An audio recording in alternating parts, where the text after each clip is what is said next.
Baik, selamat malam. Kita kembali untuk membahas video-video yang sebelumnya, ya, video-video sebelumnya. Kira-kira dari saudara-saudara yang menonton video ini, apakah ada yang sudah mulai merasakan atau tidak percaya atau ragu, ya? Jadi silakan komen di kolom komentar, ya. Nah, sekarang kita akan melanjutkan beberapa pembuktian di luar sistem di luar syarat dan ketentuan uji ketuhanan kemarin. Kita uji dengan sumber lain, ya.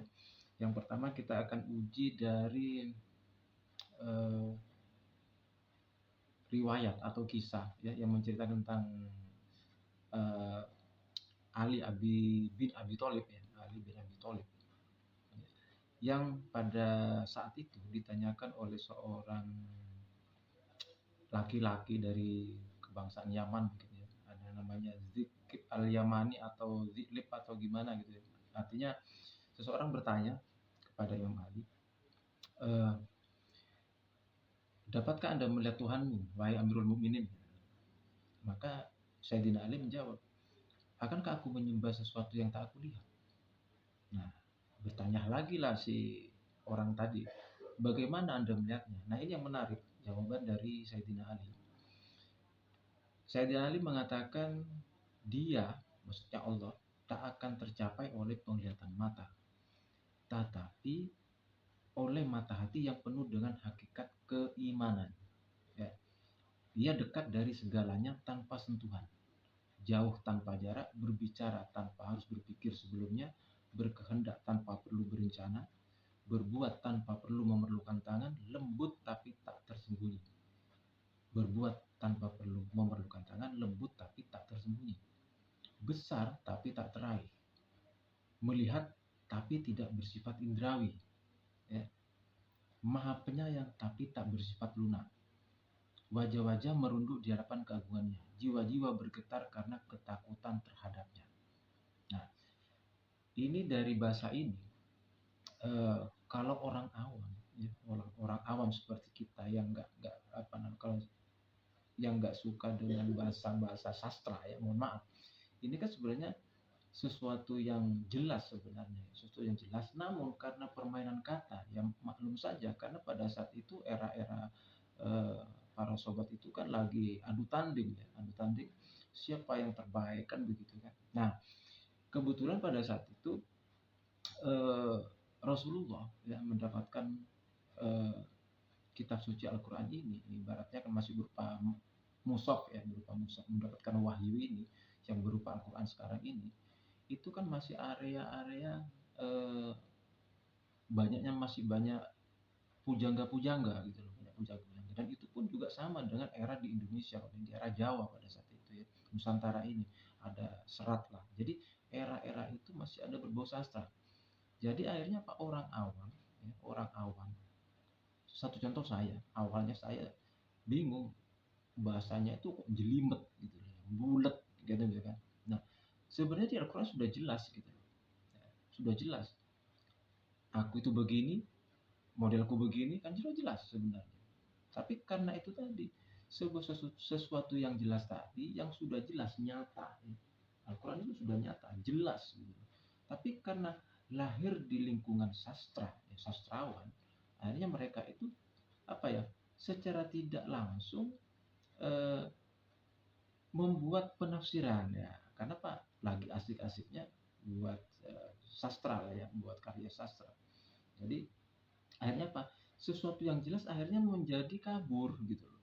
Nah, satu contoh di sini apa yang disampaikan oleh Sayyidina Ali tadi, ya kan? Nah, dari ucapan-ucapan maksud saya dari ungkapan-ungkapan dari Sayyidina Ali ini, kita cek satu persatu aja. Kita tidak terlalu ambil yang jelimet, ya kan? Kita ambil satu aja. Yang pertama, tak akan tercapai oleh penglihatan mata. Ini kita akan garis bawahi. Dia Allah tak akan tercapai oleh penglihatan mata. Kan begitu kan? Nah, pertanyaan sekarang kalau kita kembali ke video sebelumnya, napak tilas Nabi Musa alaihissalam, yang kedua napak tilas Nabiullah Ibrahim alaihissalam, ya kan? Nah, disinilah dia Allah tidak akan tercapai oleh penglihatan mata, ya kan? Nah, ada dua hal. Yang pertama, mata yang mana? Nah, kan gitu kan? Orang awam dengan orang berilmu beda.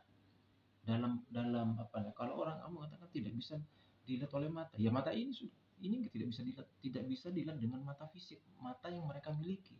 Karena orang awam mengartikan dia itu melihat. Misalnya saya orang awam nih, saya melihatnya ya ini mata saya ini, gitu. Itu yang dimaksudkan. Namun orang berilmu, apalagi punya pengaruh dia itu membuat kesan seakan-akan bukan mata ini yang melihat, gitu, tapi mata batin yang melihat. Padahal di Al-Quran sudah jelas Nabi Allah Musa nampak jelasnya bagaimana, ya kan?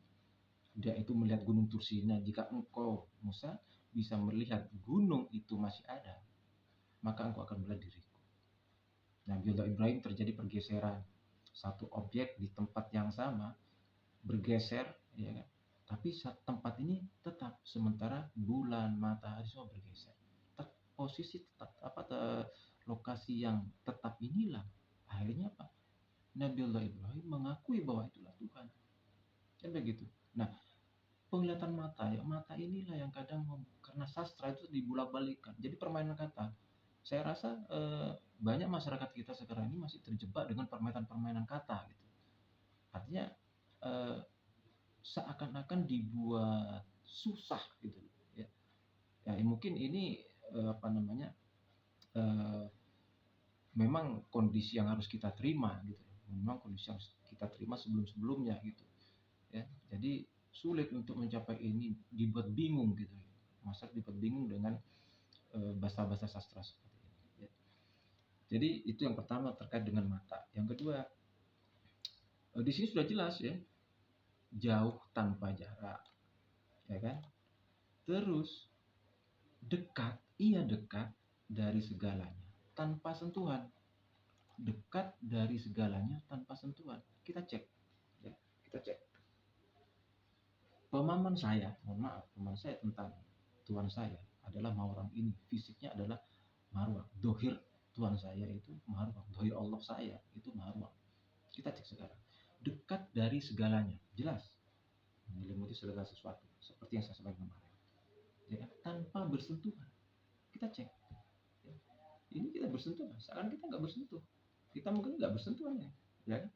Kita nggak bersentuhan. Nah, memang nggak bersentuhan, udah jelas ini. Jauh tanpa jarak. Jadi seorang kan jauh tapi tanpa jarak, gitu kan. Ya jelas ini ruangan. Kalau kita ukur ya jauh, gitu, ya, tanpa jarak kan begitu. Dekat tak bersentuhan.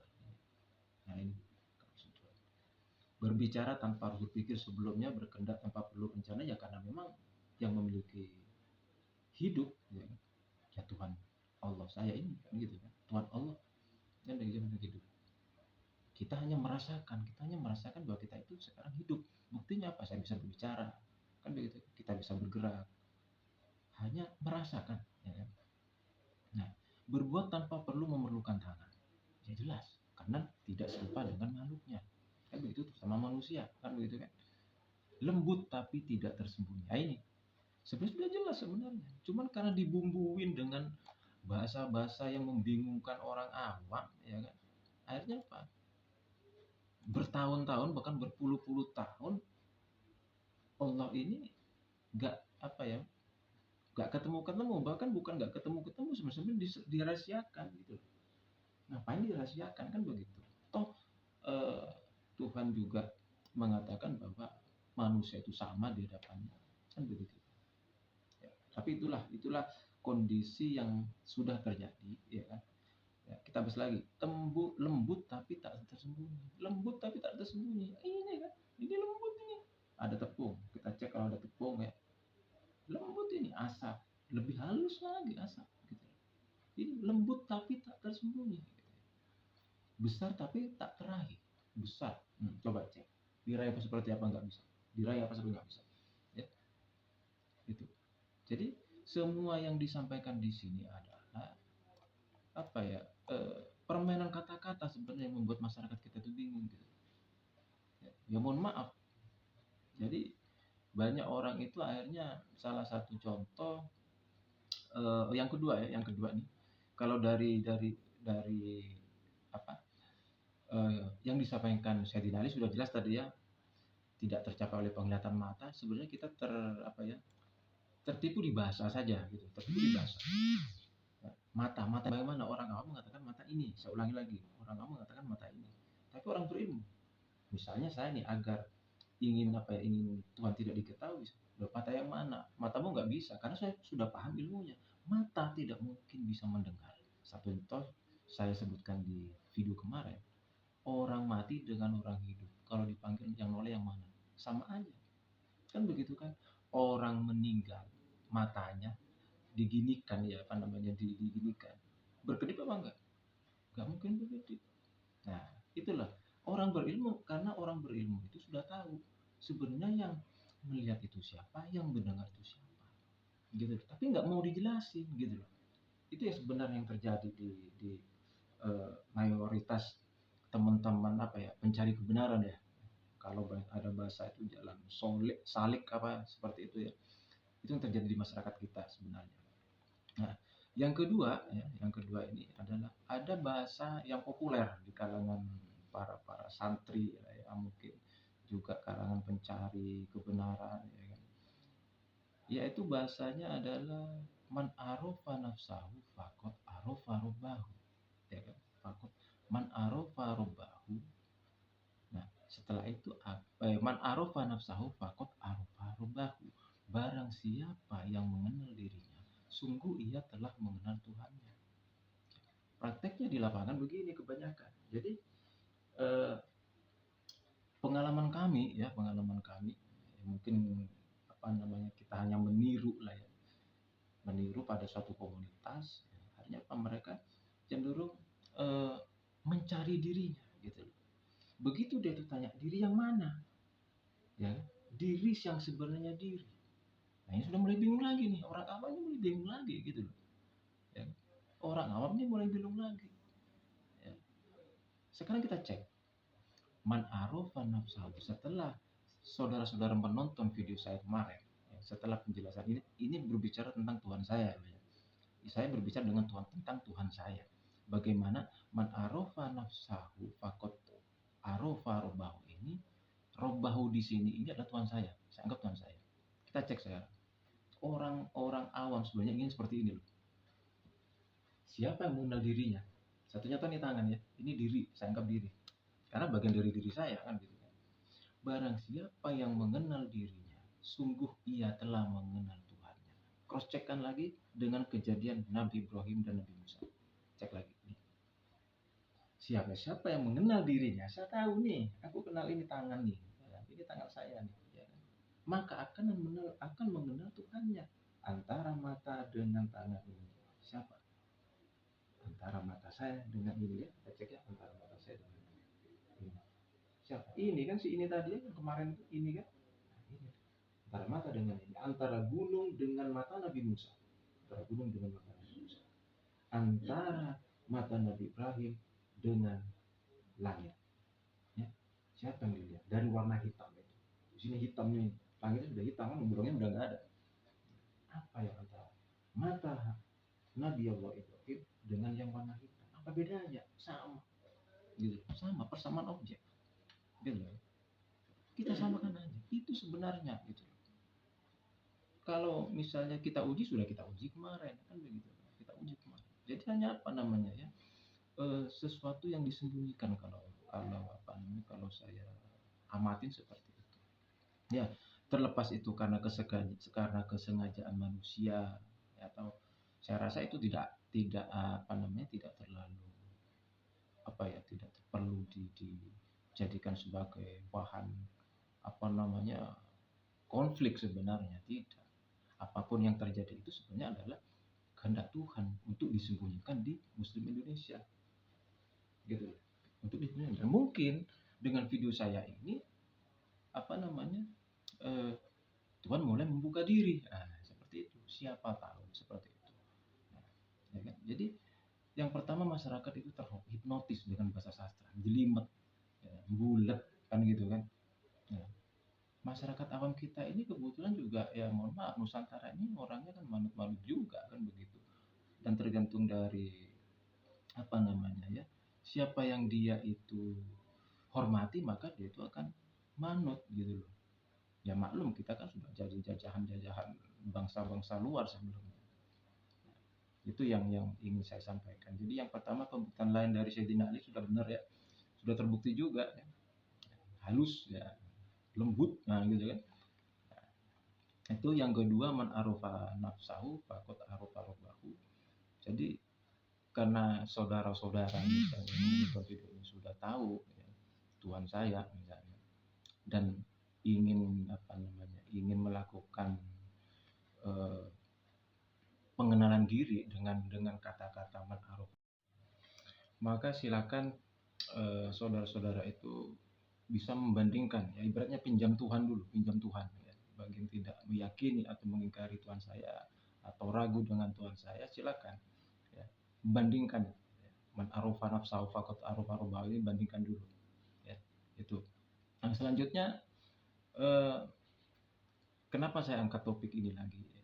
Saya perjelas di sini juga, selama ini di masyarakat kita ya, saya sendiri ya, pernah bertanya kepada orang tua saya juga, Tuhan Allah itu seperti apa gitu. Orang tua saya juga bingung gitu, sempat bingung gitu. Ya yakini aja ya kan, Tuhan itu bisa melihat kamu kemana-mana, jangan bohong kan begitu kan, harus begini harus begini harus begini, yakini saja Tuhan itu apa namanya, di mana kamu berada Tuhan itu apa namanya ada kan gitu kan. Nah, pertanyaan kan Tuhannya seperti apa kan gitu, pertanyaan anak-anak ya.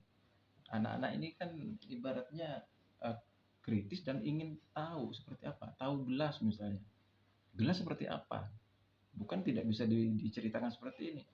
Ada gelas, namanya gelas, bentuknya begini-begini, tapi tidak ditunjukkan barangnya. Bingung nggak kira-kira? Kan begitu kan.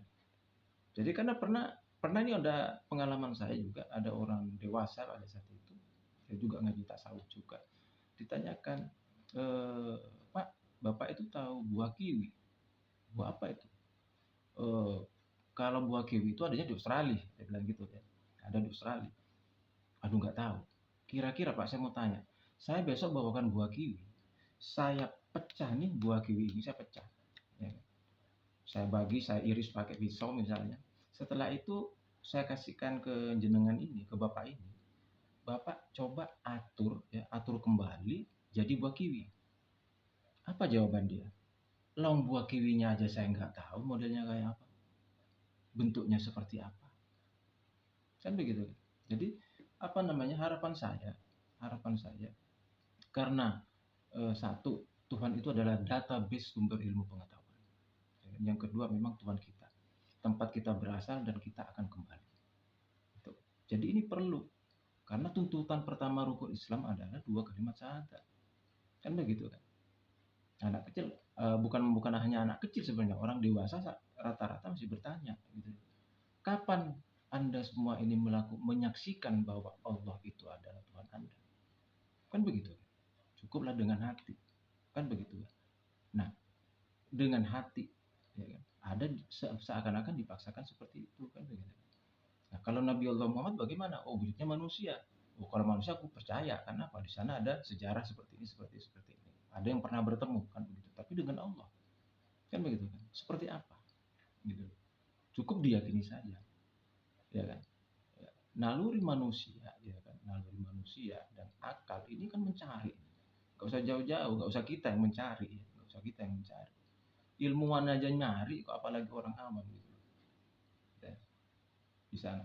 Jadi harapannya dengan apa namanya, informasi yang saya berikan melalui video-video saya tentang Tuhan saya, terutama entah saudara-saudara itu percaya, ragu, ya kan, atau tidak meyakininya, ya kan, atau mengingkarinya, ya, minimal ini saran saya ya, harapan saya aja. Kalau misalnya ada anak saudara-saudara yang tanya, ya kan? Tanya, Pak, Tuhan itu seperti apa?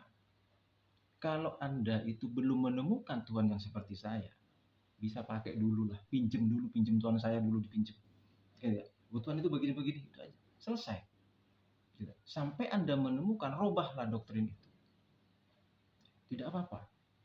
Sementara pakai, oh Tuhan itu begini nak, coba tonton video ini, begini. Sampai anak itu enggak, sudah selesai. Kan begitu. Nah, setelah itu Anda cari lagi Tuhan yang serupa atau yang melebihi kemampuannya. Cari. Kalau Anda semua itu menemukan, ya menemukan. Barulah ubahlah. Nah, yang kemarin itu Tuhan percontohan. Sekarang Bapak ini dapat yang baru Tuhannya. Bisa seperti itu. Ini lebih canggih nih.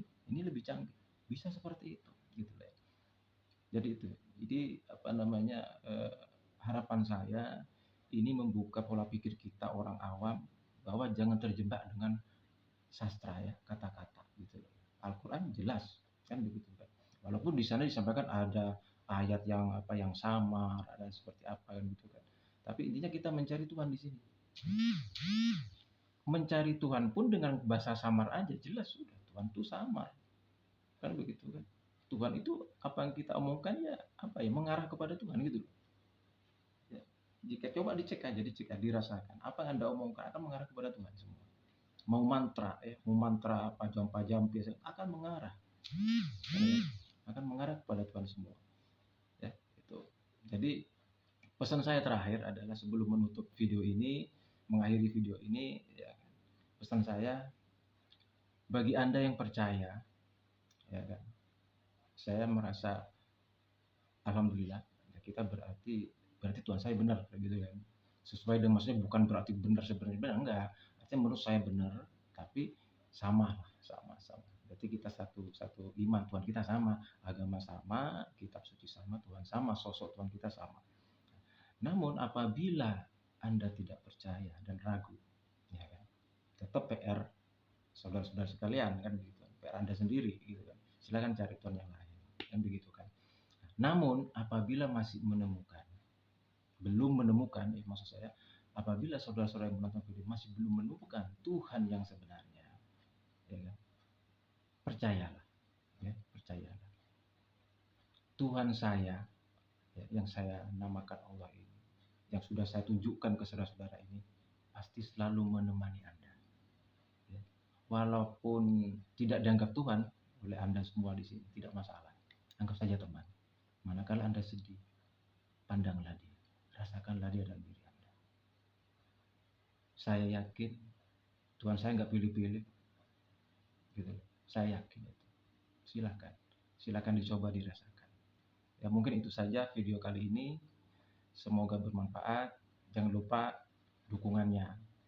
Tekan tombol like juga ya, subscribe, share juga. Barangkali ada saudara-saudara kita yang masih bingung. Minimal nih daripada bingung kasihlah percontohan ini. Tuhan percontohan ya, Tuhan saya itu. Baik, itu saja dari saya. Selamat berjumpa di video selanjutnya. Wassalamualaikum warahmatullahi wabarakatuh.